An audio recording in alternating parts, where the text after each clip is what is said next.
ఏం మాట్లాడతారు కేటీఆర్ ఈరోజు ఏం మాట్లాడాడు? దరిద్ర పాలనలో ప్రజలు అందరూ చూస్తున్నారట. అంటే మీరు గొప్ప పరిపాలన, దరిద్ర పరిపాలన.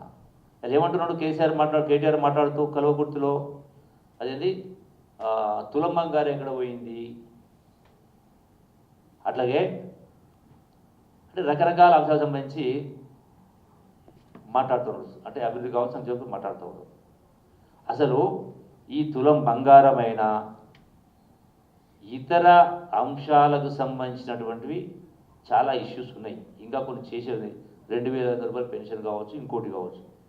ఇప్పటికి కూడా రైతు భరోసా కొంత ఇచ్చేది ఉంది. ఆలస్యమైన మాట వాస్తవం. ఎందుకు ఆలస్యమవుతా ఉంది? ఎవరి వల్ల ఆలస్యమవుతా ఉంది?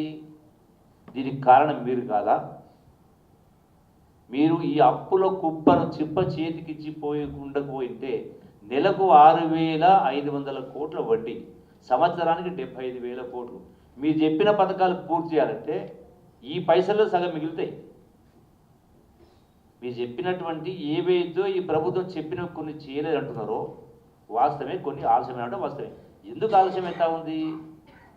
మీరు ఇంత పెద్ద ఎత్తున రాష్ట్రాన్ని లూటీ చేసి అవినీతి పరిపాలన చేసి అప్పుల కుప్ప పెట్టకపోయింటే ఇలా చచ్చినట్టు ముక్కు విండి వసూలు చేస్తూ ఉన్నారు కదా. రిజర్వ్ బ్యాంక్ అని చేస్తుంది కదా, వచ్చాదని పట్టుకొని ఇస్తూ ఉన్నారు కదా.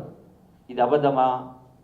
నెలకు 6,500 కోట్ల రూపాయలు ఈనాటి ప్రభుత్వం ముఖ్యమంత్రి కేటీఆర్ గారు, ముఖ్యమంత్రి రేవంత్ రెడ్డి గారు, అట్లాగే ఫైనాన్స్ మినిస్టర్ బట్టి విక్రమార్క గారు నెలకు 6,000 రూపాయలు ఖజానాకి చెల్లిస్తలేరా?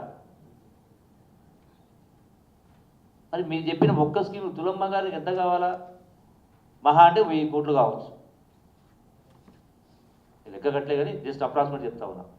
ఇటువంటి చాలా స్కీమ్లు సంబంధించి ఇంత భారం మోపిపోయి ఉండకపోయింటే ఇవన్నీ కూడా చెప్పిన ప్రకారం అమలు చేయడమే కదా.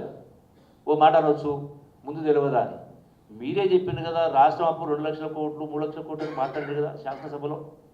తీరా లెక్క చూసినాక ఏం బుక్కాయిస్తున్నారు? మేము ఇంతే చేసామంటారు. అంటే ఇది ఎవరు తీస్తారు? ఈ ఇరిగేషన్ సంబంధించిన 1,80,000 2 లక్షలు కూడా ఎవడు కడతాడు? రైతులు తెరువు కడతారా? దాని అప్పుల కింద చూపించారట. మిషన్ భగీరథ 50,000 కోట్లు ఎవరికి ఇచ్చిండ్రు? ఆ డబ్బులు కట్టొద్దా?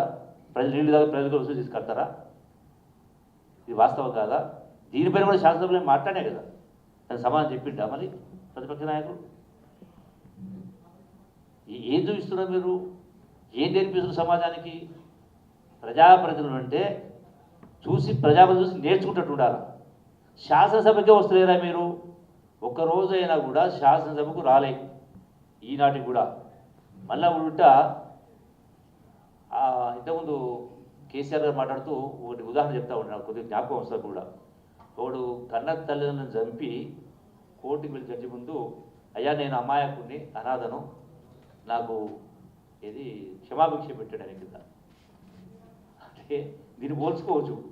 ఇన్ని అప్పులు చేసి ఇంత అభివృద్ధి పరిపాలన చేసి కార్యక్రమం చేసి మళ్ళీ ఇప్పుడు నేను అమాయకుడిని, నేను కరెక్టే చేసిన, మీదే తప్పని మాట్లాడితే ఇది నవ్వాలనా ఏడవాలనా తెలియనటువంటి పరిస్థితి. అంటే వ్యవస్థలన్నింటినీ కూడా నిర్వీర్యం చేయడం జరిగింది. ప్రతి విషయంలో కూడా ఇంతకుముందు చెప్పినట్టుగా అందిన కాడికి అప్పులు, అవినీతి, అప్పుల విషయంలో దోపిడీ. మరి ఈ రోజున ఇప్పటికీ కాదు, ఇలా కేటీఆర్ మాట్లాడుతూ సర్పంచులకు బిల్లు ఇవ్వలేదు, ఆత్మహత్య చేసుకున్నారు. ఏమో కొద్దిగా మధ్యస్థితి ఉండాలా? మేము సాక్ష్యం చూస్తూ ఉన్నాం కదా. వాళ్ళ పరిపాలనే 2 సంవత్సరాలు 3 సంవత్సరాల బిల్లులు ఇవ్వలే. ఒకటే వాళ్ళకే ఎందుకు చెప్తుంది 40,000 కోట్ల